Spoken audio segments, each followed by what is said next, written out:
Du coup, bienvenue à ce topo sur Mayotte, intitulé donc Mayotte, le cyclone tue, la misère aussi, les travailleurs face à la catastrophe climatique, puisque vous n'êtes pas sans savoir que le 14 décembre 2024, l'île de Mayotte, le 101e département français situé au large de Madagascar et du Mozambique, a été terrassé par le passage du cyclone Chido, qui a pas mal fait parler de lui. Donc en gros, il y a des vents à 220 km/h qui ont balayé l'île, qui ont fait des dégâts considérables dans ce qui est quand même le département le plus pauvre de France. 90% des constructions ont été endommagées. En fait, les nombreux bidonvilles qui abritaient jusqu'à 100 000 personnes ont été complètement détruits par ce cyclone. Les images qui ont été capturées un peu au lendemain du passage de Chido, ils montrent vraiment un paysage de ruines. Vous les avez peut-être vus, on voit ces amas de tôles complètement détruits sur des collines et des collines. Et en fait, c'est lié aussi au fait qu'en fait, il y a beaucoup de gens qui vivent dans des bidonvilles, dans des habitations de fortune faites de briques et de brocs, qui ont été donc complètement broyées par les vents. Et le préfet de Mayotte, au premier jour de la catastrophe, il parle alors de plusieurs milliers de morts potentiels. Mais en fait, le bilan, il est aujourd'hui, plus de 3 mois après la catastrophe, officiellement de 39 morts et de plus de 5000 blessés. Des chiffres qui évidemment sont en fait bien en dessous de la réalité, pour la simple et bonne raison que le gouvernement ne se donne même pas la peine de recenser les morts et les disparus. D'autant plus qu'en fait, nombre d'entre eux sont des sans-papiers, des immigrés comoriens qui n'ont pas d'existence légale aux yeux de l'État français et qui ont été enterrés au plus vite par leurs proches. D'ailleurs, il y a de nombreux imams qui aujourd'hui expliquent qu'au lendemain de la catastrophe, ils ont enterré 40, 50, voire 60 personnes chacun dans les jours qui ont suivi. Donc on est bien au-dessus, on l'imagine, des 39 morts annoncés par le gouvernement. Donc on connaîtra ainsi sans doute jamais vraiment le bilan exact de cette catastrophe. Catastrophe naturelle certes, mais aussi sociale et politique. Parce que les cyclones, c'est une chose, les destructions et la misère qu'ils engendrent, c'en est une autre, qui relève, elle, directement de la responsabilité de l'État, de son impréparation et de son absence de réponse aux besoins de la population. Les bâtiments sont détruits, les réseaux d'électricité, de télécommunications, d'eau sont complètement coupés, mais la seule réponse que l'État français il a à offrir, c'est celle de la xénophobie et de la chasse aux immigrés. Une manière bien commode de masquer ses responsabilités dans le drame en cours et qui s'inscrit en fait dans une longue histoire de division des populations dans l'archipel comorien. Et en fait, c'est un peu de ça dont on va discuter aujourd'hui, c'est un peu de voir pourquoi en fait on en est un peu arrivé là aujourd'hui avec une population à Mayotte qui est quand même un peu marquée par le racisme, avec l'extrême droite qui fait des scores historiquement hauts sur cette île, et avec l'État français qui, face à cette catastrophe, fait juste la chasse aux immigrés. On verra comment l'État colonial il a pu créer de toutes pièces une frontière entre Mayotte et le reste des îles des Comores, frontière qui lui permet de garder la main sur cette colonie dont il a carrément fait un département aujourd'hui. Et on verra un peu ce qu'il en est. Du coup, peut-être pour expliquer un petit peu, Mayotte, c'est une des 4 îles qui composent ce qu'on appelle l'archipel des Comores. Donc c'est un archipel qui est situé en gros entre Madagascar et la côte du Mozambique, donc plutôt vers le sud du continent africain. Et le reste des îles des Comores, il y a la Grande Comore, Anjouan et Mohéli. Mais Mayotte, elle commence à intéresser la France dans la première moitié du 19e siècle, parce qu'en fait ça constitue à l'époque une base assez idéale pour lancer la conquête d'un autre territoire lui aussi assez intéressant, c'est Madagascar. Du coup, la France, elle achète l'île en 1841 à un sultan qui s'appelle Adrien de Sully, contre une rente trimestrielle de 5000 francs, donc pas très cher. Un sultan qui d'ailleurs est encore salué aujourd'hui chaque année lors d'une cérémonie officielle face à son tombeau. Et en 2023, par exemple, vous aviez la députée de Mayotte, Estelle Youssoufa, qui expliquait que le but du sultan, en vendant le territoire à la France, c'était de nous protéger de nos voisins comoriens. Donc en bref, l'histoire officielle, elle a un peu fait de ce sultan Adrien de Sully le représentant en quelque sorte de la volonté populaire mahoraise. Bon, alors même que lui-même, ce sultan, c'était pas un Mahorais, c'était un Malgache qui avait conquis le territoire par la force et par la violence et qui s'était voilà, hissé comme ça à la tête de l'île.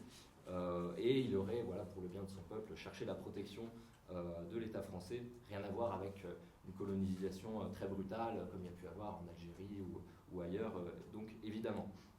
En tout cas, c'est ce qu'on aime bien mettre en avant chez les politiciens français comme chez les Mahorais.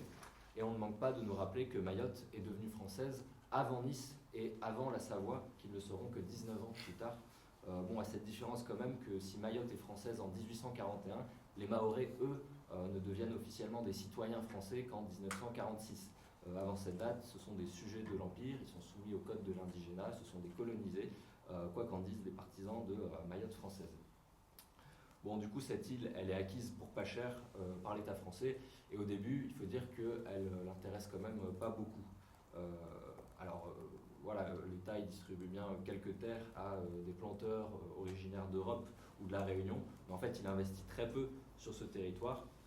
Pour vous donner une idée, pendant très longtemps, au XIXe siècle, il est occupé que par 200 à 300 Européens, ce qui montre que l'État n'en a pas grand-chose à faire de cette île. Mais en 1974, donc gros bond dans le temps, plus de 130 ans après la prise de possession de Mayotte, on compte encore que 26 écoles sur l'île, 2 enfants sur 3 ne sont pas scolarisés. Sur l'ensemble de l'île, il y a un seul hôpital de 90 lits et qui ne compte qu'un seul médecin. Et du coup, ça montre un peu que les colons, quand ils évoquent leur noble tâche de civilisation, omettent de préciser qu'elle ne vaut que pour les points qui sont un minimum intéressants économiquement et stratégiquement pour leur État. Et rassurez-vous, c'est pas mieux dans le reste des Comores, dont la France a également pris possession un peu après Mayotte. Mais pareil, cet archipel qui est un peu lointain, un peu petit, un peu perdu au milieu de la mer, il n'intéresse pas beaucoup la France. En tout cas, il n'intéresse pas beaucoup jusque environ dans les années 60, parce que, vous savez sans doute un petit peu, mais les années 1960, c'est la période de la décolonisation et l'empire colonial français qui se réduit à peau de chagrin. Et de toute évidence, c'est bientôt au tour des Comores de prendre leur indépendance, même si les élites locales, elles ne sont pas particulièrement pressées de se décoloniser et d'accéder à l'indépendance. Mais il y a une partie des notables mahorais qui jugent préférable de rester dans le giron de la France. Du coup, en 1958, a lieu sous la houlette d'un homme d'affaires du coin qui s'appelle Georges Naouda, ce qu'on appellera plus tard le Congrès des notables. Donc en gros, Georges Naouda, il va réunir toute l'élite de la société mahoraise et des commerçants locaux, des possesseurs de terres, des gens qui sont mahorais aussi, ou alors qui viennent plutôt de la Réunion. Toute cette bourgeoisie-là en fait locale, et elle va se réunir, elle va prendre un peu la décision en 1958 de s'unir derrière une revendication qui ne sera pas celle de l'indépendance, contrairement à d'autres territoires colonisés par la France, mais qui sera celle de la départementalisation du territoire et de la séparation du reste de l'archipel des Comores en cas d'indépendance. Ce qu'il faut comprendre, c'est que les Comores, avant la colonisation française et surtout la décolonisation, c'est un territoire qui est tout à fait unifié, quoi. Enfin, il n'y a vraiment pas une grande distance entre les diverses îles. Les gens, ils parlent la même langue, ils y partagent la même culture, la même religion. Tout ça, ça fait un territoire. Et pourtant, il y a quand même une concurrence qui règne entre la bourgeoisie de Mayotte, essentiellement créole et catholique, qui a peur que ses intérêts soient lésés par rapport à celle des autres îles des Comores. D'où une revendication sur Mayotte un peu spécifique de vouloir se séparer du reste des Comores et rester sous la domination de l'État français. Un séparatisme qui, pourtant, n'a rien d'évident, puisque, comme je l'ai dit, sur le plan historique, les Comores, ça a toujours été une unité, quoi. Et donc, en prenant la départementalisation du territoire, les notables mahorais défendaient leurs propres intérêts plus que ceux de la population locale qui, à l'époque, était quand même très peu francophone et saisissait très peu ces enjeux d'une assimilation politique. Mais la bourgeoisie a fourni cet effort d'aller faire cette propagande auprès de la population, de militer activement pour dire aux gens ce sera bien mieux si on reste sous la domination française plutôt que si on se sépare. Et donc il y a un combat politique qui va un peu s'engager dans les années 60 sur cette question-là. Donc les séparatistes mahorais, ils s'organisent bien vite au sein du mouvement populaire mahorais, le MPM, qui est le parti en gros de ces gens-là qui vont faire une campagne intense contre l'indépendance et pour la départementalisation, tant à l'intérieur de Mayotte que vers les responsables politiques de la métropole. Parce qu'il faut aussi en fait convaincre l'État français de garder ce territoire dont on l'a dit, ça n'a pas toujours beaucoup intéressé. Et donc leur argument auprès de la population, c'est notamment de dire qu'il vaut mieux la domination française plutôt que la domination comorienne, qui ne manquerait pas de s'installer si l'archipel accédait à l'indépendance. Mais ne nous y trompons pas, les Mahorais ils sont quand même loin de s'être levés comme un seul homme derrière ces perspectives-là. On voit au contraire apparaître des batailles politiques, des mobilisations de la population, soit en faveur de Mayotte française, soit en faveur de l'indépendance. Et donc il y a une bataille qui fait rage entre séparatistes et indépendantistes à Mayotte pendant des années, qui va prendre des formes assez diverses, mais il y a même des milices en fait qui vont se former des deux côtés. Et les partisans de Mayotte française, ils ont cet avantage qu'eux, ils bénéficient du soutien tacite de la gendarmerie et de la Légion étrangère. Du côté de l'État français, je l'ai dit, on se divise un peu sur la question, parce qu'on a des gaullistes autour de Pierre Messmer qui, eux, sont partisans d'un référendum île par île, donc pas sur tout l'archipel, mais bien séparé île par île, pour laisser ouverte la possibilité d'une séparation. Mais Giscard, lui, de son côté, il déclare que, je cite, « Les Comores sont une unité, elles ont toujours été une unité », et donc il repousse l'idée d'une séparation, du moins dans un premier temps. Parce que les militants du MPM, ils vont trouver des soutiens en métropole pour les accompagner dans une campagne de lobbying intense qui en fait va se révéler payante. Et c'est notamment le cas du parti royaliste d'extrême droite, l'Action française, qui prend fait et cause pour le MPM et pour Mayotte française. C'est pas étonnant puisque l'Action française c'est quand même des nostalgiques de l'empire colonial. Ils voient quand même dans cette situation une occasion de prendre une revanche après tous les revers que la France elle a essuyés dans ses anciennes colonies et notamment en Algérie. Enfin, il y a un peuple sur la planète qui réclame la protection de la France. Allons à sa rescousse, c'est un peu ça l'idée. Et donc, il ne faut pas s'étonner de cette alliance un peu bigarrée entre des militants royalistes racistes d'un côté et des militants africains, noirs et musulmans de l'autre. Pour les uns, il s'agit de sauver ce qu'il reste de l'empire colonial français. Pour les autres, il s'agit d'obtenir l'intégration politique à la République et derrière l'égalité avec le reste des citoyens de la République, au moins en théorie. Mais on va voir un peu ce qu'il en est. Donc le lobbying du MPM et de l'Action française, il s'avère payant, d'autant que la France, en fait, elle vient de perdre sa base militaire à Madagascar, et donc le risque de se retrouver sans position dans la région, ça pousse l'armée à se prononcer en faveur du maintien de Mayotte sous la domination française. Le référendum, il est donc finalement organisé île par île en décembre 1974, et il y a plus de 99% des Grands Comoriens, des Anjouanais et des Mohéliens qui votent pour l'indépendance, mais 63% des Mahorais qui votent contre, après plusieurs années d'une propagande au relents xénophobes des partisans de la Mayotte française. Donc lorsque le dirigeant comorien Ahmed Abdallah déclare l'indépendance de l'archipel, les députés mahorais, eux, ils organisent un putsch, ils démettent le gouvernement comorien de ses fonctions à Mayotte, et dans le même temps, ils vont sur l'île poursuivre les Mahorais indépendantistes, donc favorables à l'indépendance, les humilier lors d'une campagne violente de harcèlement, et finalement les chasser du territoire. Il y a plus de 1500 Mahorais qui sont chassés physiquement de l'île et envoyés sur les autres îles des Comores. Et cet épisode, il explique un peu en partie pourquoi aujourd'hui il n'y a plus beaucoup d'indépendantistes ou de gens qui se revendiquent de l'indépendance à Mayotte aussi. Donc les partisans de Mayotte française, ils semblent ainsi avoir gagné leur combat. Mayotte reste sous le giron de la France et elle est maintenant séparée du reste des Comores. Cependant, leur campagne, rappelons-le, elle réclamait la départementalisation du territoire, c'est-à-dire faire de Mayotte un département français comme les autres pour garantir l'égalité avec le reste des citoyens. Départementalisation que Paris refuse d'abord d'accorder à Mayotte, qui obtient le statut de collectivité territoriale et qui donne surtout au préfet des pouvoirs très élargis. Et c'est qu'en fait, pour l'instant, le pouvoir français, certes, il a gardé donc la mainmise sur Mayotte, mais en vrai, il ne sait pas trop quoi faire de ce territoire.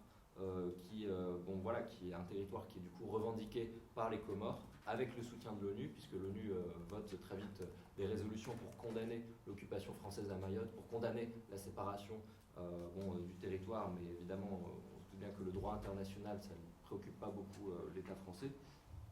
Et donc, dans les années 70-80, l'avenir de Mayotte, il est encore assez incertain, puisqu'en fait, la France, elle se dit, en fait, on pourrait très vite le perdre, ce territoire, si les Comores nous embêtent trop, si il y a une pression extérieure qui s'exerce, si dans l'île, même, les gens, finalement, deviennent favorables à l'indépendance. Donc, on ne sait pas trop quoi en faire. D'ailleurs, notons qu'aux Comores, je vais faire une petite aparté sur le reste de l'archipel, parce que c'est intéressant quand même pour comprendre la situation, mais dans le reste des Comores, l'indépendance qui a été obtenue en 1974, entendons-nous bien, c'est une indépendance qui est toute relative, comme toute indépendance d'ailleurs dans le cadre de ce système impérialiste mondialisé. Mais comme dans ces anciennes colonies d'Afrique, l'État français, il conserve en fait un contrôle sur ce territoire qui demeure une partie de son précaré, un peu comme dans les anciennes colonies d'Afrique. Ainsi, on a donc ce dirigeant Ahmed Abdallah qui déclare l'indépendance le 6 juillet 1975, il est chassé du pouvoir à peine 4 semaines plus tard. Il y a donc un de ses opposants, Ali Sohili, qui fait un coup d'État en contact direct avec des dirigeants français. Mieux, il bénéficie même de l'aide de Bob Denard, qui est un personnage que vous connaissez peut-être pas, mais qui est assez fascinant. C'est une sorte de barbouze qui a fait un peu les 400 coups d'État en Afrique, qui débarque aux Comores avec une poignée de mercenaires pour capturer Ahmed Abdallah et l'exfiltrer en France.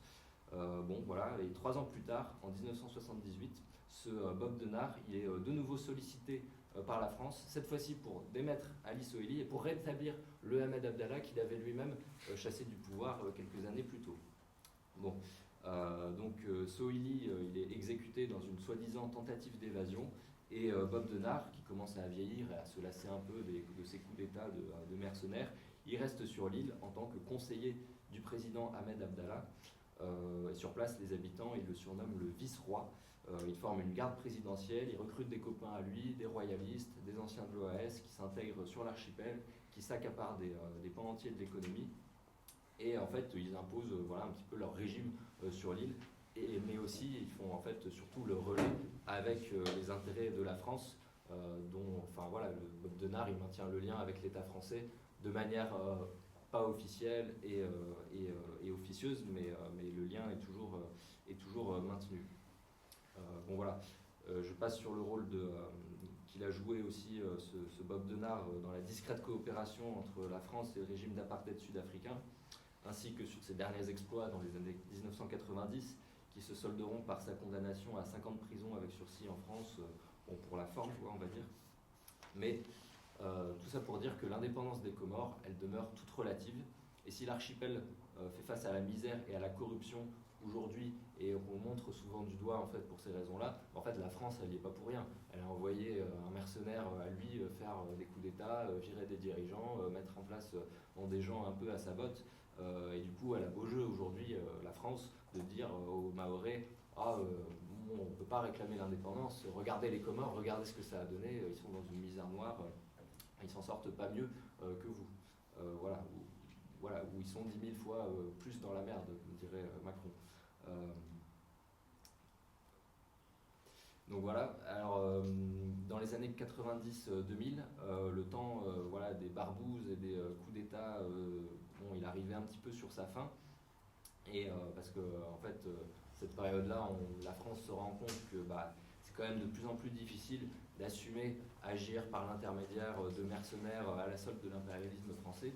Et donc, elle fait le choix de renforcer ses liens avec Mayotte, qui lui garantit quand même une présence solide dans une région stratégique du globe, qui est celle du canal du Mozambique. C'est l'espace, le bras de mer qui sépare Mayotte du continent africain. Et en fait, il y a quand même 30% du commerce maritime mondial qui passe à cet endroit-là. Et donc, la France, qui a plus de possession dans le territoire, qui a perdu en plus une base navale à Madagascar à l'époque, elle se dit qu'il renforcer sa présence militaire, ça pourrait lui servir. Et elle finit donc par contre-coup, par acter la départementalisation de l'île en 2011, accordant ainsi enfin aux élites mahoraises ce qu'elle réclamait depuis des décennies. Pour autant, est-ce que ça signifie, si Mayotte devient enfin un département français, que c'est vraiment un département comme les autres et que les Mahorais ont vraiment eu l'égalité avec le reste des citoyens? En fait, c'est un peu, ça paraît plus compliqué que ça. En tout cas, ça semble assez difficile à défendre. Voilà, difficile de dire que ce serait un département comme les autres, cette île où l'accès aux soins, à l'école, à l'eau potable ne sont pas garantis, cette île où le système scolaire est tellement inadapté aux besoins que les élèves viennent à l'école par roulement, un groupe le matin, un groupe l'après-midi. Le département est quand même le plus pauvre de France. La moitié de la population vit avec moins de 260 € par mois et le taux de chômage est de 34%, soit 2 fois plus qu'en métropole.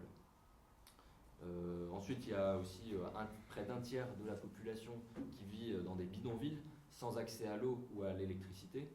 Mais à part ça, que ce soit du côté de l'État colonial ou de ceux qui s'en font le relais sur l'île, on dit non, les Mahorais sont bien des Français comme les autres, malgré toutes ces difficultés. Bon, c'est d'autant plus difficile de ne pas voir la situation coloniale dans laquelle se trouve le territoire quand on se penche aussi sur les différences qui existent à l'intérieur même de la société mahoraise entre les Européens et les Africains. Le blanc européen, il est clairement privilégié à Mayotte. Le taux d'emploi, il est de 80% chez les natifs de la métropole contre 34% chez les natifs de Mayotte. Quand même une sacrée différence.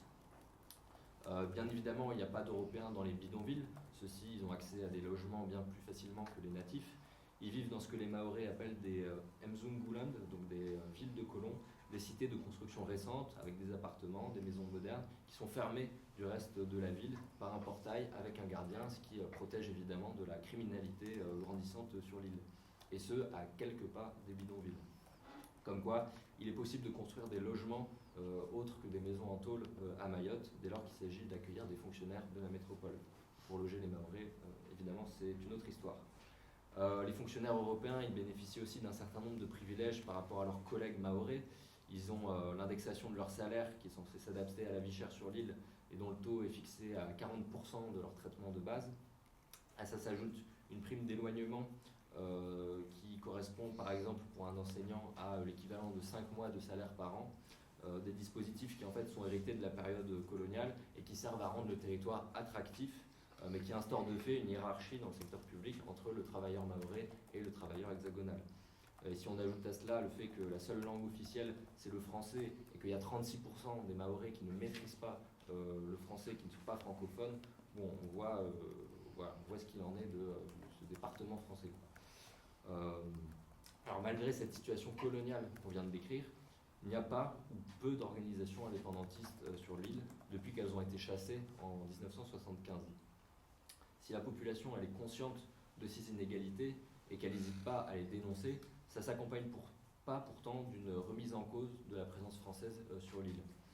Au contraire, pendant des années, la départementalisation, ça a vraiment représenté un dogme qui était difficile de remettre en cause, tant les élites mahoraises le martelaient avec force à l'ensemble de la population. Encore aujourd'hui, l'émancipation, pour beaucoup de gens là-bas, ça doit passer par l'égalité avec le reste des citoyens français et par l'assimilation.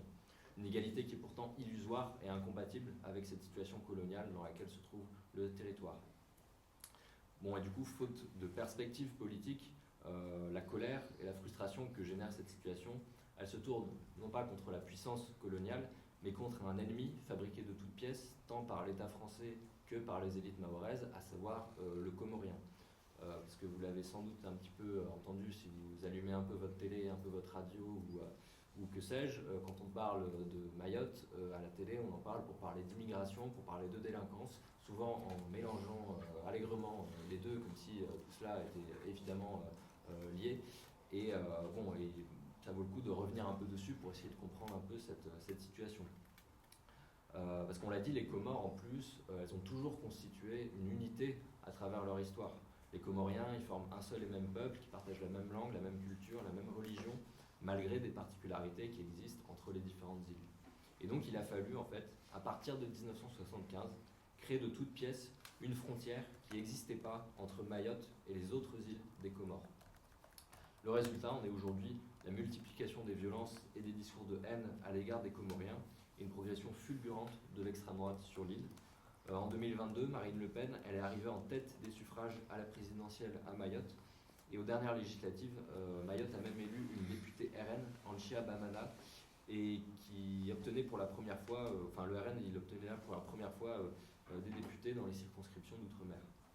Alors qu'un parti raciste comme le RN fasse ses meilleurs scores dans un territoire comme Mayotte, majoritairement habité par des Noirs et des musulmans, alors ça peut sembler étonnant, et pourtant c'est aussi le résultat de cette campagne où depuis l'Action française jusqu'à aujourd'hui, il y a eu un compagnonnage entre les notables mahorais, l'extrême droite française, qui a fini par permettre aux arguments xénophobes de s'infiltrer dans toute la société, parce que pour justifier la séparation, il fallait fabriquer un étranger, et cet étranger, c'était le Comorien. Et pour maintenir en fait la séparation, il faut toujours présenter le Comorien comme une menace pour l'île, pour sa sécurité, etc. Et donc aujourd'hui, si vous écoutez un petit peu les élus mahorais, que ce soit les députés ou autres, on voit qu'ils se font le relais d'une version un peu particulière, on va dire, africaine, du grand remplacement. Par exemple, Mansour Kamardine, en 2023, expliquait qu'il y a une volonté de colonisation de Mayotte par les Comores. En 2008, c'était Mamadi Abou qui disait si on laisse faire l'immigration, il y aura bientôt plus d'étrangers que de Français à Mayotte. Bref, ici, l'étranger, on le comprend, c'est pas le colon européen, c'est le Comorien, qui est pourtant né sur le même territoire, qui parle la même langue que le mahorais, mais on a fait de lui petit à petit un étranger au fil des politiques racistes, au fil des discours racistes mis en place par l'État colonial et par les autorités locales. Tout ça prend notamment de l'ampleur en fait en 1995, quand il y a le Premier ministre de l'époque, Édouard Balladur, qui met en place un visa pour tous les ressortissants comoriens qui souhaitent se rendre à Mayotte. En fait, à l'époque, c'est une nouveauté, parce que jusque-là, les Comoriens, ils pouvaient se rendre à Mayotte quasiment sans contrainte. Ils étaient censés quitter le territoire au bout de 3 mois, mais dans les faits, il n'y avait pas vraiment de contrôle. On circule à l'époque entre les îles de l'archipel pour aller voir sa famille, pour travailler quelques semaines, pour diverses raisons, mais on circule facilement. Mais avec la mise en place du visa Balladur, la catégorie des clandestins, elle fait son apparition à l'époque, et leur part dans la population passe de 15% en 1990 à 48% en 2017. En fait, l'obtention du visa et la traversée, elle est de plus en plus difficile, et du coup, les Comoriens, une fois qu'ils ont réussi à parvenir jusqu'à Mayotte, ils finissent par y rester. Ils ne prennent pas le risque de retourner aux Comores, ne sachant pas s'ils pourront remettre les pieds à Mayotte. Donc la traversée, c'est le territoire le plus proche de Mayotte, c'est Anjouan. Il y a 70 km de mer qui séparent Mayotte et Anjouan. En général, la traversée, elle se fait à bord de ce qu'on appelle des kwassa-kwassa, donc des petites embarcations de fortune. Et elle est en fait très dangereuse et très difficile parce qu'il y a beaucoup de contrôles de police, ou de la gendarmerie dans ce bras de mer, quoi. Et donc entre les années 90 et aujourd'hui, il y a eu environ 10 000 morts dans ce bras de mer, ce qui en fait un des plus importants cimetières marins au monde. Des morts qui bien sûr n'existaient pas avant la mise en place du visa Balladur en 1995. Alors une fois qu'il y a eu l'instauration de cette frontière, la seconde étape, c'était celle des expulsions. Sarkozy, qui est ministre de l'Intérieur en 2005, il lance la chasse aux expulsions en fixant l'objectif de 12 000 expulsions en un an.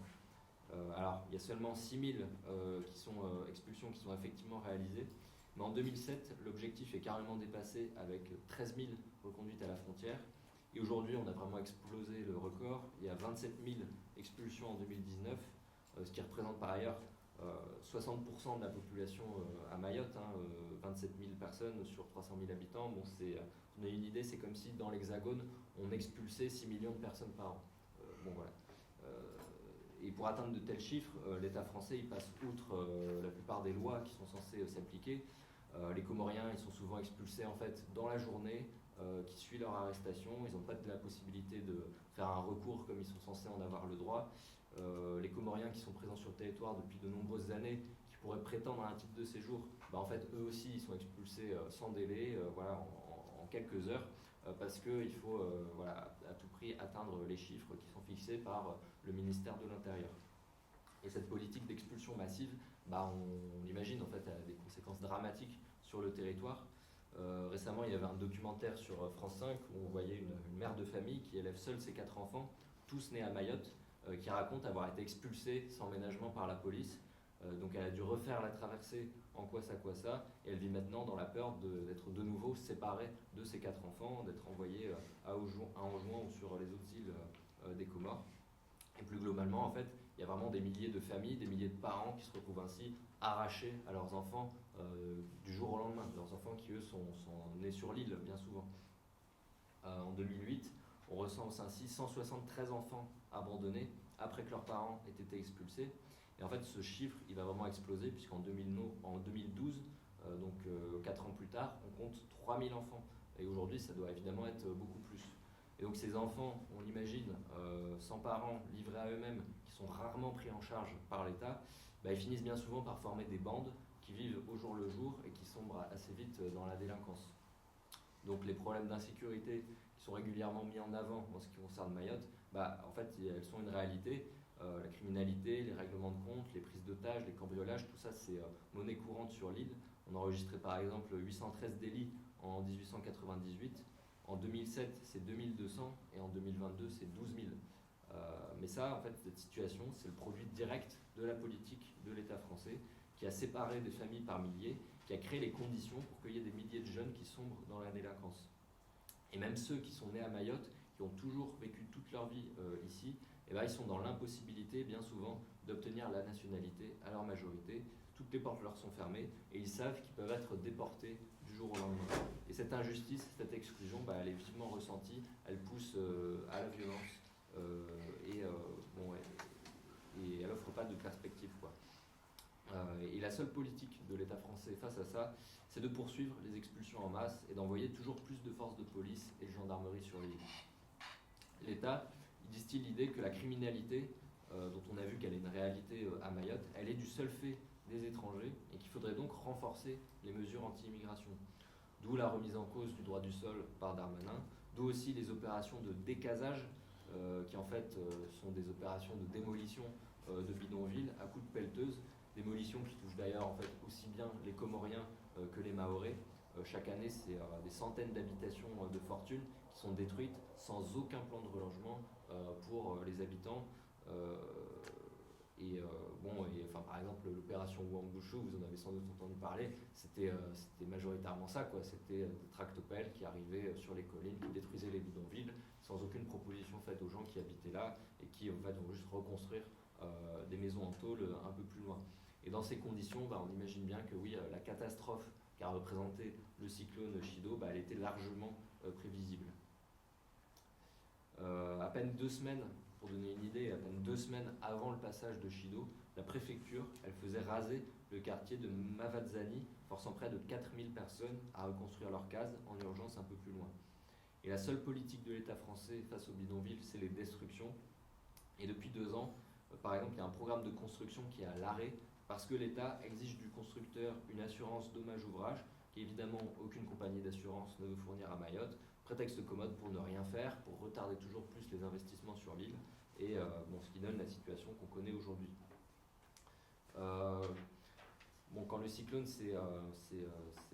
été identifié, qu'on a identifié la menace, qu'il y avait ce cyclone qui approchait de l'île, les consignes de la préfecture de se confiner dans un abri en dur, on imagine qu'elles étaient difficilement applicables pour les 100 000 habitants des bidonvilles mahorais.